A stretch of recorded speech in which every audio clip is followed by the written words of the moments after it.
Hello दोस्तों, नमस्कार। आज हम पढ़ेंगे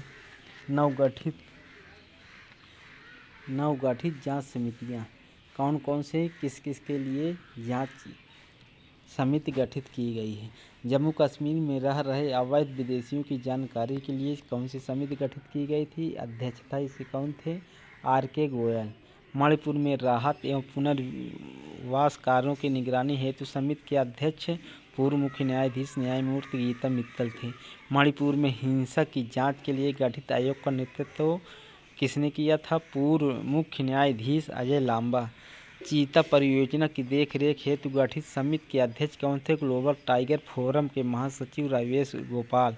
AR दवे समिति अखिल भारतीय फुटबॉल महासंघ मामलों के निगरानी हेतु प्रदीप नंदराजोग समिति डिफाल्टरों से पैसों की वसूली हेतु प्रधानमंत्री के पंजाब दौरे के दौरान सुरक्षा चूकों की जांच के लिए गठित समिति की अध्यक्षता justice Indu Malhotra, SC Sudhir Kumar Saxena, HM Lakhimpur Kheri की घटना की जांच हेतु समिति के अध्यक्ष थे प्रदीप श्रीवास्तव। DTC बस खरीद प्रक्रिया की जांच हेतु समिति अध्यक्ष OP अग्रवाल। लद्दाख की भाषा, संस्कृति और भूमि के संरक्षण हेतु समिति अध्यक्ष केंद्रीय गृह राज्य मंत्री जी किशन रेड्डी। नेता सुभाष चंद्र बोस की 125वीं जयंती हेतु समिति अध्यक्ष PM मोदी। स्वतंत्रता की 75वीं वर्षगांठ मनाने हेतु समिति अध्यक्ष PM मोदी। TRP आकलन हेतु समिति अध्यक्ष शशि शेखर वेम्पति।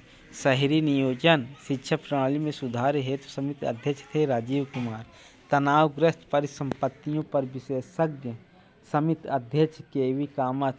स्वतंत्रता सेनानियों के कल्याण के लिए गठित पैनल अध्यक्ष G किशन रेड्डी।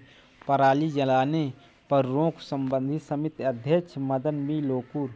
कोविड-19 वैक्सीन हेतु गठित अधिकार पैनल के अध्यक्ष RS शर्मा। अजय भल्ला समिति भारत आने वाले चीनी निवेशकों के परीक्षण हेतु राष्ट्रीय खेल पुरस्कार 2020 चयन समिति अध्यक्ष मुकुंद कम शर्मा। मानव अधिकार पर कोविड-19 प्रभाव को अध्ययन करने हेतु विशेषज्ञ समिति अध्यक्ष doctor KS Reddy. Doctor BS Chauhan समिति कौन है? विकास दुबे प्रकरण के न्यायिक जांच हेतु ड्रग रेगुलेटरी सिस्टम सुधार समिति अध्यक्ष हैं राजेश भूषण। राष्ट्रीय शिक्षा नीति 2020 में अध्यक्ष डॉक्टर KN कस्तूरी रंगन। EGOM मंत्रियों के समूह को गठित आयुध निर्माण बोर्ड के निगमीकरण की निगरानी हेतु अध्यक्ष राजनाथ सिंह। SCL दास समिति असम में ऑयल इंडिया लिमिटेड के एक कुएं में हुए विस्फोट की जांच के लिए अब नारी शक्ति वंदन अधिनियम 2023 नारी शक्ति वंदन अधिनियम, जिसे महिला आरक्षण विधेयक 2023 के नाम से जाना जाता, 128वां संशोधन विधेयक 2023 है, जो लोकसभा एवं राज्य विधानसभाओं में महिलाओं के लिए 33% आरक्षण सीटें आरक्षित करने का प्रावधान है, जो 15 साल के लिए होगा। इस विधेयक को केंद्रीय कानून मंत्री अर्जुन राम मेघवाल ने लोकसभा में पेश किया, जिसे 20 सितंबर को लोकसभा से एवं 21 सितंबर 2023 को राज्यसभा से सर्वसम्मति से पारित कर दिया गया है।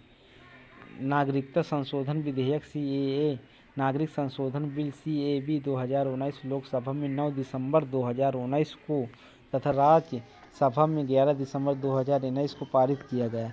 इसमें भारतीय नागरिकता अधिनियम 1955 में संशोधन किया गया। 12 दिसंबर 2019 को राष्ट्रपति के हस्ताक्षर के बाद कानून बन गया।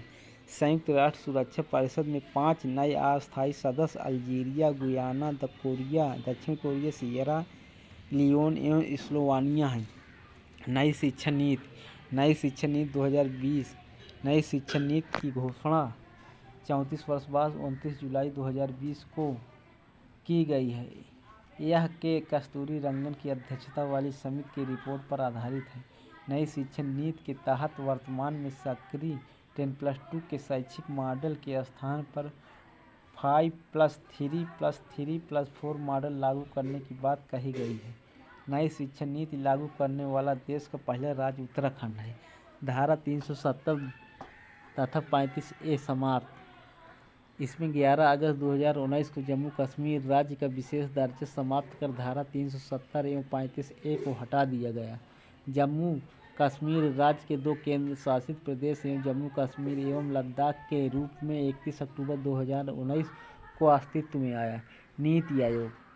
नीति आयोग का गठन 1 जनवरी 2015 को किया गया।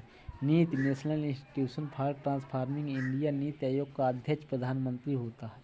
नीति आयोग के प्रथम उपाध्यक्ष अरविंद पनगड़िया थे। Goods and services tax Bharat में जीएसटी लागू 1 जुलाई 2017 जीएसटी पूर्ण रूप से गुड्स एंड सर्विसेज टैक्स वस्तु एवं सेवा कर है। 151वां संविधान संशोधन के तहत भारत में जीएसटी लागू किया गया। जीएसटी पंजीकरण संख्या में कुल 15 डिजिट हैं। दोस्तों वीडियो अच्छा लगा है तो लाइक शेयर एंड सब्सक्राइब कीजिए।